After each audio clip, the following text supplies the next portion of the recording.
and welcome to Pound Posse Presents. I am here tonight with Cecilia Ding. Thank you very much for joining me tonight. Thank you for having me. All the way from New Haven, so it was not a long ride, but it's all right. It was a ride. Yeah. It was, but you found it, and that's all that matters. Wasn't too bad. Yeah, you get very good directions. Thank you. I don't like to see any people get lost or take side trips through Waterbury, because that cannot be cool. And anybody who lives here knows what I'm talking about. Anyway, Cecilia, you're here because you are searching for your dog Baobao, who has been missing since March 16th. Yeah. Tell us what happened. How did he go missing? Well, it was 16th was the first really warm Sunday we had, and I tried to make a point to take both my dogs, the other one's Posse, to on a longer walk on a Sunday, and we live not too far from the Yale golf course. And I felt, oh, winter long, I didn't take advantage of the golf course, and usually we just go a little bit sort of into the woods, not too far, and with the snow, I actually haven't gone at all. And it's been a tough winter. Yeah. And so we just kind of always did the neighborhood walk, and occasionally I drive out to Edgewood Park, and but so I said, oh, this is a good Sunday to do a longer walk, and it was early. I had to get up early, so we went much deeper in the woods. We went all the way around, and the dogs always love it, and they sometimes see deer and they would chase a bit, but they always come back. You know, you did, like neighbors and me, we always did that so many times, you never think about anything.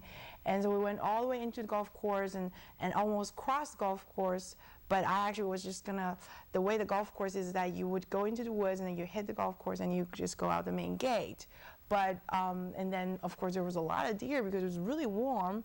And everybody was out enjoying the day. Everybody, but the golf course was actually quiet because like no one was there. Right. But a lot of, I would say, wildlife, and I just thought, you know, deer is the only thing that was there that I ever saw. And then my bigger dog, which is really the hunter, likes to just, you know, go off on the deers, and the little one followed him, and this time they kind of saw something really further, much further from me than I was used to.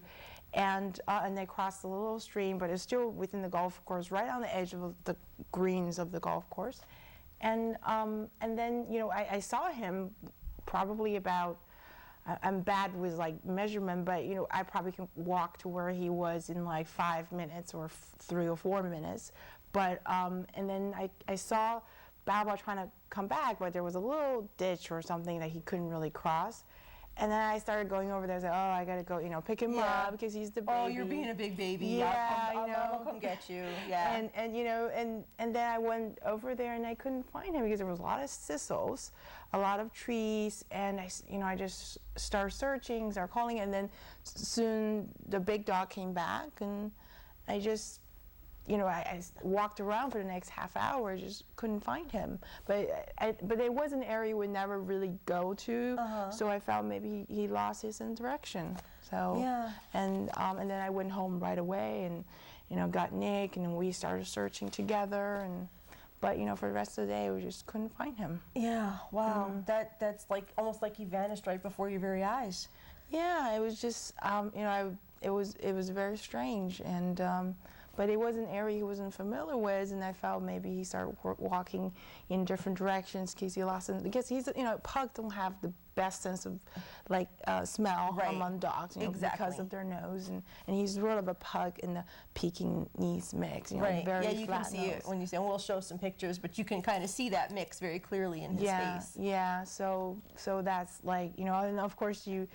Right away, I mean, at first you always feel like, oh, he might figure out his way back to where we started, because you know, before if he disappeared briefly, you always manage to get back to maybe where we started, have a general sense of where home is, but this time it didn't happen. I thought, oh, I went home after about half an hour. I felt maybe he started walking home, and it was about it was a little further, maybe like half an hour from home, but it was, you know, it wasn't a place we usually go to, so I was worried that maybe he just really lost his sense of direction. And maybe there was someone else in the woods at the time that saw him and picked him up, but you know, I didn't see anyone.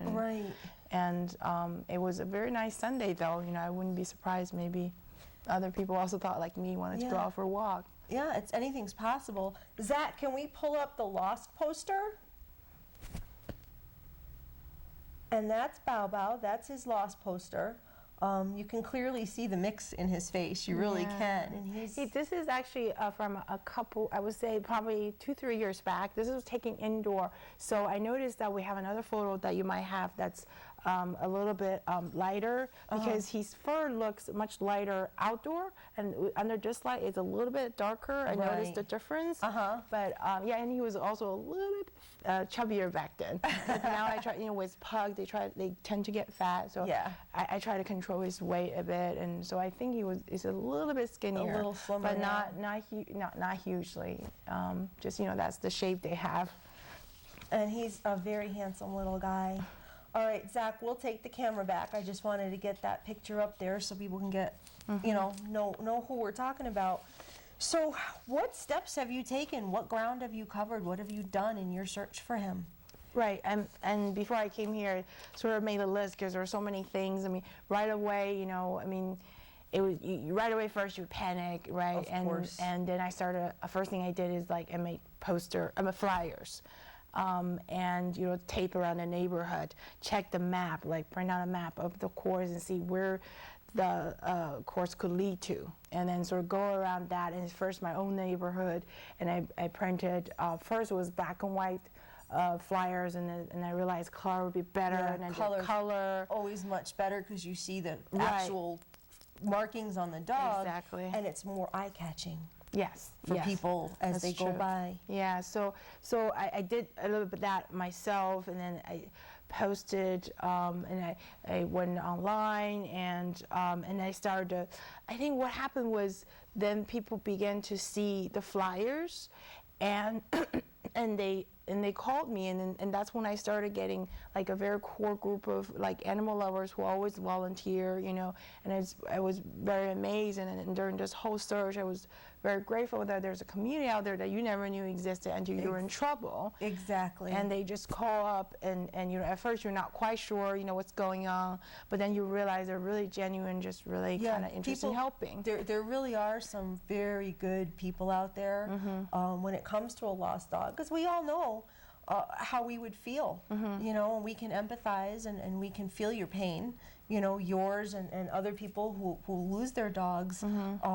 So it is nice to see that there are people willing to come out and help you. Yeah, it definitely is, particularly in those moments where, at first you're just so frustrated, you never ran into a situation like this. You keep on thinking, oh, maybe he's going to turn up at the door. He's, especially on that day, afterwards we went back to the woods. I went back with Nick to do another 2-3 hours of walk, and then we went all around to put flyers, and that's all I know how to do. That's all I knew, flyers. Yeah, well, that's a good start, because you want to draw the attention.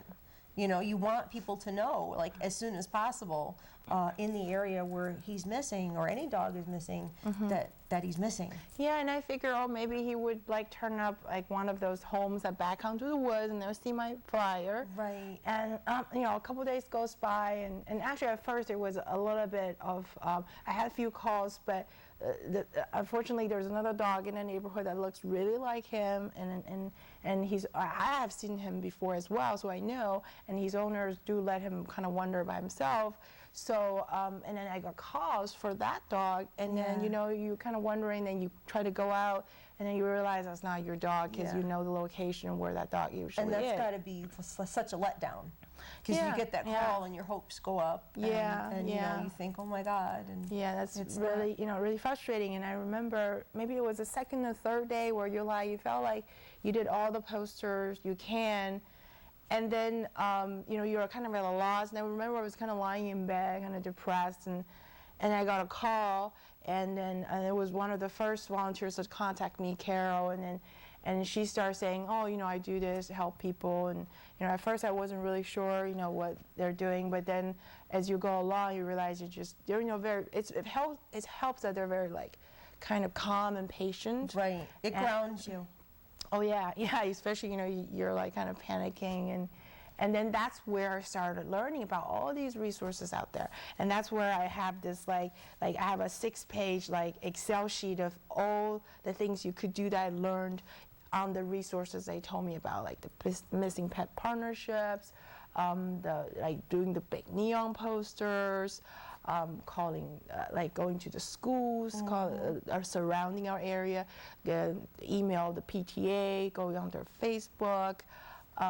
And also learning about that there are professionals who do track dog, and so that first week we did have a tracker come out, and you know, unfortunately we did have some rain before that, and you know, we didn't really have any conclusive result. So you know, that got me, you know, further worried, because we did realize that, you know, there might be coyotes in the woods, and for a small dog it is, you know, also a danger. Oh, of and course. I just never realized there was, you know, wildlife like that over there. Unfortunately, you learn things sometimes at the worst moments, but you know, you're staying steady. Have you had any real sightings? Do you think there was anybody who actually really saw him that called you? Well, aside from, I mean, the first week after we did all the flyers, and then that weekend, like 8 volunteers came out to do after. Well, I have a Facebook page that was set up, and you know, find Baobao in New Haven, and now we also set up a that was a group, and then we also have a page that's bring Baobao home. Is what's the Come Home Baobao? That's the Facebook.com. Come Home Baobao. And then so with that, and we, you know, we were able to get a group of volunteers, and some of them were my neighbors, and some of them just people coming from as far as Waterbury. And you know, we went out, did more postering, and I got calls actually from someone in Fairhaven that says they just felt like they saw a dog that really looked like him, and that was actually maybe the Monday right after the Sunday. And I thought, oh wow, if that's the case, then somebody must have picked him up, because it was quite a bit distance from where I was. And that seemed to have made sense, because I felt like if he was still in the area, somehow he would manage to maybe go home. But if he got picked up, then people might not know where he is, and you know, would just sort of try to take him to wherever to make him safe. And I'm sure most people wouldn't want to see a dog by himself. No, of course. If you see, I mean, you know, especially a little dog, you know, out and alone, you're tempted just to scoop them up and make them safe, like you said. Yeah, like something I would do. Yeah, I would do it too. So, I mean, at this point, I mean, the last calls we've had actually are all kind of around, and then after that I went to do postering in Fairhaven. Oh, sure. And so I got actually quite a few calls, including Craigslist. I post Craigslist ads, part of the things they recommend here. And you know, I've got maybe 4 or 5 people calling me, say, I think I've seen the dog similar to yours. And I drive over, but then, you know, it's hard to spot it. If you can encourage people, and I've seen this a lot, like if they think they see him, to snap a picture. Exactly, and that's what I learned after this all happened. I said, oh, could you do learn that? as you go. Yeah, you know? You don't wake up one morning and just know how to look for a dog. Right. You know, unless you follow a lot of these stories, and you get your hints and your tips and your how-tos. But yeah, that's if someone could take a picture, and any lost dog, you know, if you think you see a dog, snap a picture, and if you're going to contact the owner, it's very helpful. Yeah, especially you learn that with dogs like Baobao, and I know you've done shows with other dogs, or if they're like naturally skittish dogs, and Baobao can be, you know, I think he can go up to certain people, but at the same time, in general, he's a skittish dog. You know, pugs tend to be a little skittish. They tend to be one-person dog. I mean, even at home, he always like recognize one over on the other. Right. So, you know, I was so afraid that he would just run away. And the callers who called me has also said that, oh, they try to like chase him down. You know, of course, your first instinct to try to catch the dog. Yeah, which is the worst thing you can do, because you just chase them away. Exactly. Unfortunately, then, you know. But not everybody knows that. Yeah, and they mean well. And so they said that then they tried to chase the dog, and then the dog ran away, and they never saw it again. And I said, oh, could you please take a picture next time you see the dog? And they obviously, you know, very helpful, but I think most of the time they don't end up seeing the dog again. Right, because they've chased him away. Or the dog hasn't established like an area where they're comfortable with. Right, exactly, exactly. You've been very candid on Facebook about the emotional ups and downs of what you're going through. Yeah. You've written Baobao some very precious letters. Talk about that. Well, it was certainly, you know, I just mentioned even within the first week, there's like, oh, first 2 days, you're like, oh, I'm going to find him, I'm going to find him. Right. And the third day is like, oh gosh, you know, is he going to ever come home? Maybe someone found him, he's never coming home. And then volunteers come, and they really, really honestly kept me going, because you felt like even if you are feeling down, you owe it to them to keep going. Right. You know, that's really helps. No self-pity. Yeah, exactly. And then in the first week and second week, they really sustained me a lot. And then we did, you know, a lot of postering, a lot of the contact the animal control on Facebook, and then some professional services like calling the neighbors to alert them. And then by the third week is when, like, because by then I have spent 2 weeks not doing anything, like putting down all my work. I work from home, and I just pushed all my work away. And I would too. And then it's just, my life would stop. It kind of is. Yeah. And in a way, now I realize it wasn't necessarily the best way to do it, but your instinct is really just do all you can. Yes. And like maybe, you know, you feel guilty about sleeping or eating. Yeah. And then the third week is when I, like, just, you know, you kind of have a crash moment where you're kind of getting desperate. And then also right on that cusp, I found some fur in the forest after like the fourth, fifth trips there, and I thought it looked like his. Wow. And I was so sure that I put a notice up on Facebook, because I wanted people to know what's going on. I said, I think I found something of him, and, you know, with the coyote things that, you know, kind of the suspicion and everything. And then a friend introduced a taxidermist and 2-day taxidermist, yes, who stuffed animals. Yeah. Yes, and he said, you know, at first he wasn't sure he can help me, but then I sent him a picture, and then he called me back right away. He said, I'm 120% sure that's not a dog fur, because he knows deer fur. Right. And then after he described why he says it's deer fur, because the way textures are, he's very detail oriented, I said, yeah, it's true. And it's because I was so desperate for some sort of conclusion. You start to think the worst. I start to believe the worst. Right. And so, you know, in that third week, I was really kind of when you're really down, and I had like some family obligation I just can't push away anymore. So that's why I sort of like took a little moment where, you know, to organize myself, and that's when I started writing, because the volunteers and I started thinking we have to reach out to different kind of group. I mean, we did Facebook, we did poster. Maybe there are other people who read the papers, who watch, you know, shows, and then this way we could tell a little bit more story. Sure. So it was, yeah, I still go through it, but now I'm course. just learning to be a little bit more. Just like you said, kind of calm down and take it a day at a time. Yeah, you have to. And I can't imagine the agony, because I've always said, you know, if one of my dogs ever got lost or went missing, I don't think I would eat or sleep or come home even. I'd be driving around with all the rest of the animals because I can't leave them. And I would just, you know, it's that panic mode, that adrenaline. And you've been through that already. Yeah, and then of course the guilt. You always just feel like, oh, what I could have done this. Yeah. I could have. Coulda, woulda, shoulda. Yeah. And that's, you know, when you beat yourself up, it's normal, but it's not productive. Yeah, it's not productive. Yeah. You know, I would do the same thing. I just, you know, it's hard. You're in a hard spot, and I certainly sympathize with you. Thank you. Now, Baobao has a little bit of a story, even before he went missing. You found him. Yes. Yes. Tell us how you and Baobao got to meet each other. That's where, you know, when I was writing kind of in memories of what we did together I've had him for almost 7 years. I think he's about 9. I found him on the street. So I said, you know, if I found him on the street once, maybe I can find him on the street second time. Right. And I found him on the street, not in the States. I was living and working in China, in Beijing, a very, very crowded city. And he happened to be in the neighborhood where I was living I was just really there for a few months. And, you know, he was kind of dirty, and he's been out probably a few days or a couple weeks. Could have run away, got lost, or could have been abandoned. You know, you just no shortage of street dogs. And, Right.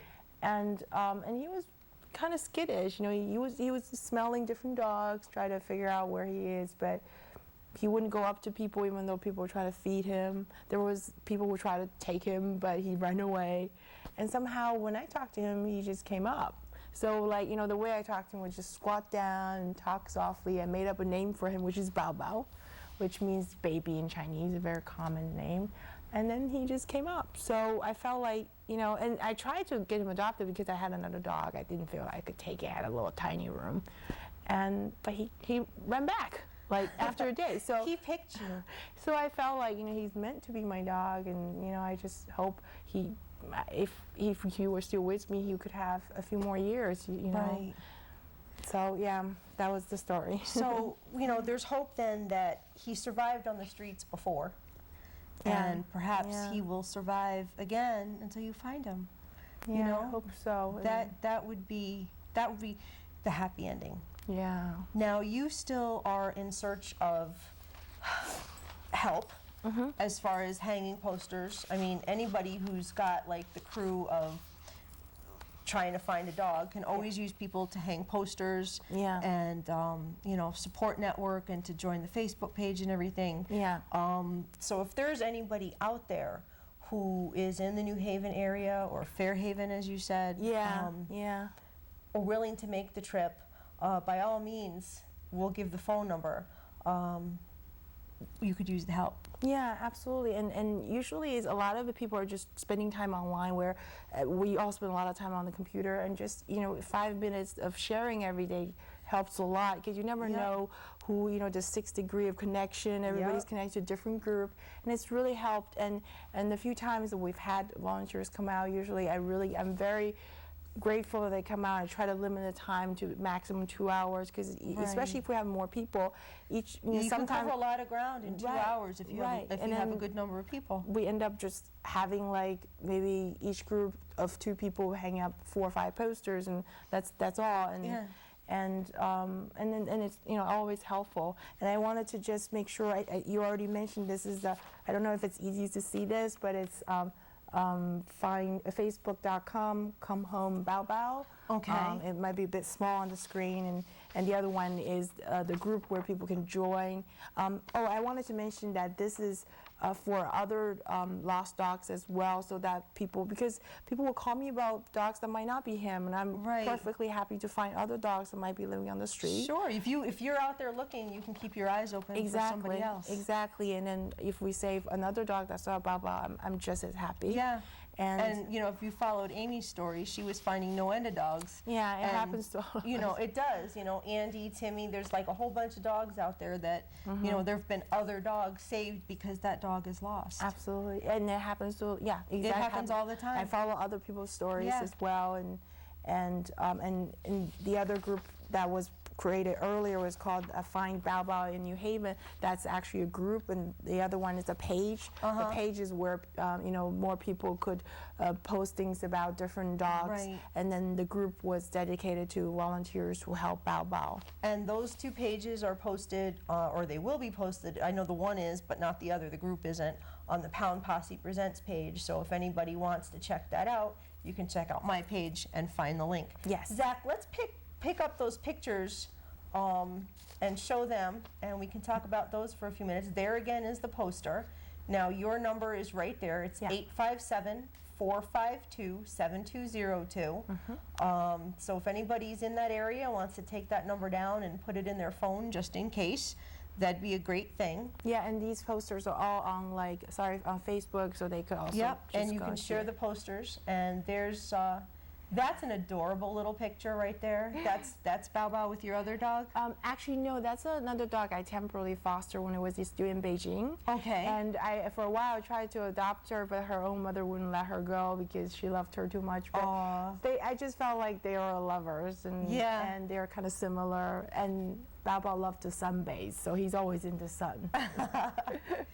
And and this is him sitting on my lap. I try to dress him up a bit. I don't think he appreciated that. Poor guy. He looks a little humiliated, but, you know, it's all right. He's like, I don't like cross-dressing. This is actually when he was much younger, when I found him, like maybe a few months after I found him. You notice the hair is still white? Yeah, he's just adorable. Oh, this one is from actually a few months back. And so he loves the water? He actually likes swimming, but he doesn't dare to swim too far, but he actually likes swimming a bit. Yeah, so he might even be staying around the water? We don't have Is there like a stream or water in the golf course? Well, there actually is a small stream. Yeah, and then we're just wondering, you know, right now we're still going to continue to search through the woods because you just don't know if it's there. But I just thought there wouldn't be enough food source, but you just never know. You like don't. Amy said to me, you know, after she used to be on the show, she was very nice. She talked to me and she said, maybe it could be possible. Yeah. He's still there. Yeah. Yeah, absolutely. So what else do we have there, Zach? That's another inside shot. Yeah. Yeah. Him with his little his hair is beginning to whiten, getting older. Yeah, it's hard to watch, isn't it? When they get older, you know, and they get gray. But yeah, let's roll through those one more time because we're getting ready to wind it up. That's my lipstick. Yeah, I thought so. This is also the one with lipstick is also more recent. Well, you can tell by the hair color. Yeah. Yeah. He's just adorable, and I certainly hope that you do find him. Yeah, I love that picture. John's laughing. That's just adorable. You know, I certainly hope that you find him. Let's get the lost poster up too one more time before we say goodnight. The number's 857-452-7202. We'll take the camera back. And, you know, if there's anybody who can hang posters, if you can share, that makes a big difference. Yep. You know, there's so many little ways that people can help without ever leaving the house, you know, if people can share. Yeah. That's, you know, major because like you said, you never know who's going to see the share, and it could be just like that one person who just saw him run through their yard. And, yeah, and that's what you know, happened to Amy, who was on your show. Exactly. Yeah. That was just like such a coincidence. And, you know, it's always her first question, does she have a curly tail? She was like, that was like the big thing. So, you know, if anybody sees anything, by all means call. If you can go out and help hang posters, that'd be great. You know, there's always an army needed, and you've got some great volunteers that are helping you now. I'm very grateful for them. And we're going to say goodnight. We're going to say peace, love, and dogs. And thank you very much for watching. Thank you, Cecilia, for coming and joining me. And I wish you the best. Thank you so much. Good night, everybody.